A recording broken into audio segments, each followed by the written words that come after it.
Hello everyone, welcome to a new blog. তো শিবরাত্রির জন্য আমাদের এখানে লাইট লাগানো চলছে। আমাদের যেখানে আমাদের পুজো করি আমরা, সেইখানটাতে এই ইউজুয়ালি লাইট তো থাকে না। তো এই জায়গাটা যেহেতু সন্ধেবেলা, তো লাইট না লাগালে ভালো লাগবে না, তো সেই কারণে লাইট লাগানো হচ্ছে। প্রত্যেক বছরই লাগানো হয়, আগের বছরও লাগানো হয়েছিল। আমার আগের ব্লগে সবাই দেখেছো। তো এবারের লাইট লাগাচ্ছি আমরা এইভাবে।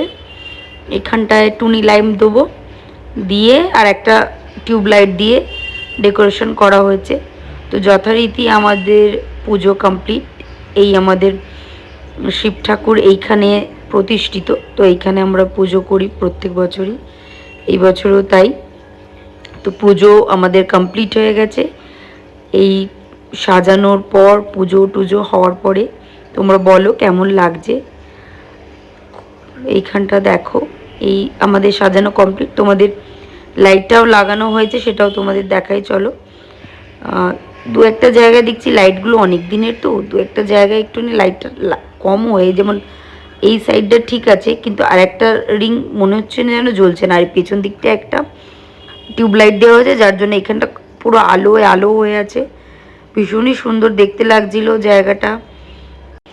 আর এই যে আমি সেজেগুজে রেডি।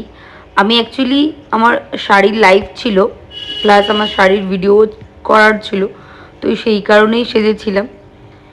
তো সবাই জানিও আমাকে কেমন লাগছে, এবং এখানে ঠাকুরের এখানটাও কীরকম সাজানো হয়েছে, লাইট টাইট সব ঠিকঠাক করে।